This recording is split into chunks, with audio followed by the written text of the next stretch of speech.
અમદાવાદના Anandnagar police station વિસ્તારમાં સંબોધોના ખૂનનો એક સનસનીખેજ કિસ્સો સામે આવ્યો છે। મકરબાના કૃષ્ણધામ આવાસમાં એક કતાપર પુત્રએ મિલકતની વિવાદમાં પોતાના સાવકી માતાને મોતને ઘાટ ઉતારી દીધી છે। માત્ર એક મકાનના ટુકડા માટે પુત્રએ માતૃત્વને લજ્જાવ્યું છે। અમદાવાદના મકરબા વિસ્તારમાં અને કૃષ્ણધામ ઓડાના મકાનો, જ્યાં ગત રાત્રે એક એવી ઘટના બની જેને માનવતાને ઝીંઝોડી નાખી છે। અહીંયા રહેતી એક મહિલા કપિલાબેન ચુનારાની લોહીલુહાણ હાલતમાં લાશ મળી આવતા સમગ્ર વિસ્તારમાં ચકચાર મચી ગઈ હતી। પોલીસ તપાસમાં જે ખુલાસો થયો ચોંકાવનારો હતો। હત્યારો બીજું કોઈ નહીં પણ ઘરનો ચિરાગ અને મહિલાનો સાવકો પુત્ર દ્રવિડ ઉર્ફે દેવેન્દ્ર ઉર્ફે ઓઝો ચુનારા હતો। આ લોહિયાળ ખેલ પાછળ બરકા ખાતે આવેલા મકાનનો વિવાદ જવાબદાર છે। મુકેશભાઈએ બીજા લગ્ન કર્યા હોવાથી આરોપી પુત્ર દેવેન્દ્ર મકાનમાં પોતાનો હક જમાવવા માંગતો હતો। અગાઉ પણ આરોપીએ આ બાબતે ઝઘડો કરી સાવકી માતા પર હુમલો કર્યો અને માથાના ભાગે ગંભીર ઈજા પહોંચાડી હતી, પરંતુ ગઈકાલે વિવાદે ઉગ્ર સ્વરૂપ ધારણ કર્યું અને પુત્રએ લાકડાના ફટકા મારી માતાને મોતને ઘાટ ઉતારી દીધી। પોલીસે ગણતરીના કલાકોમાં જ આરોપી કપાથર પુત્રની ધરપકડ કરી જેલના સળિયા પાછળ ધકેલી દીધો છે।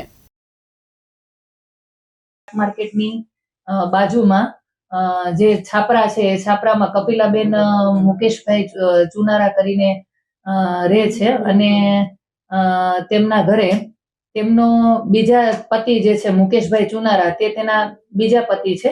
એનો દીકરો દ્રવિડ ઉર્ફે દેવેન્દ્ર ઉર્ફે આજો 10:30 વાગે આવેલો અને મકાન એમનું જે મકરબામાં છે એ મકાન બાબતે તેઓને સાથે ઝઘડો હોય કે ભાઈ એ મકાન તમે અમને આપી દો અથવા તો એના પૈસા આપો।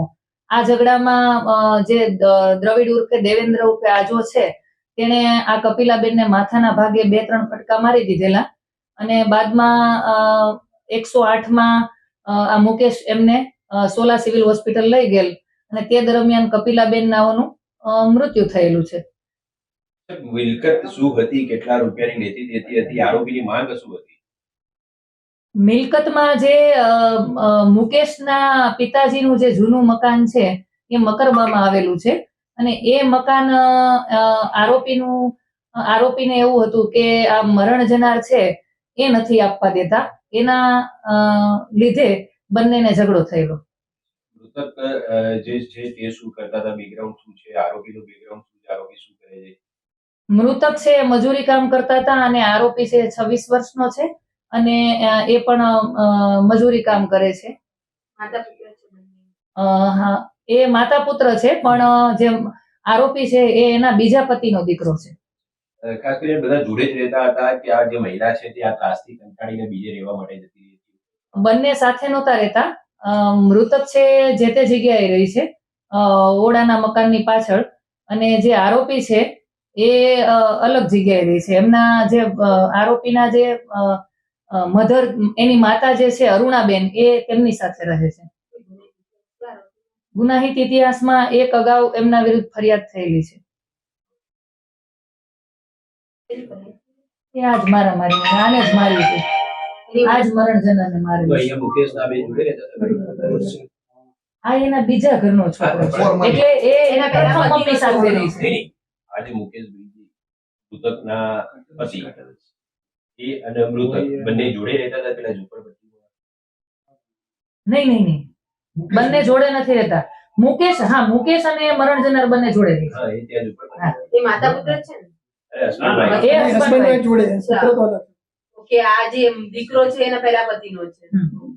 એના મમ્મી ઓરિજિનલ મમ્મી સાથે. તો એ ઓરિજિનલ મમ્મી સાથે રહે છે અને ઓરિજિનલ મમ્મીનો પતિ જે છે એ આની અચ્છા, આની સાથે છૂટાછેડા. હા, એટલે એ તો હવે તપાસનો વિષય છે। સગા માતા પુત્ર છે કે સાવકા? મરણ ગયેલ છે, એને મુકેશ છે, એ બીજો પતિ છે। મરણ જનારનો પતિ મરી ગયો છે એટલે એ મુકેશ સાથે રહે છે। મુકેશની જે પત્ની છે એને મુકેશ સાથે છૂટાછેડા થઈ ગયા છે એટલે એને બીજું લગ્ન કરી લીધું છે। આ છોકરો છે ચિરાગ સોની, દિવ્યાંગ ન્યૂઝ, અમદાવાદ।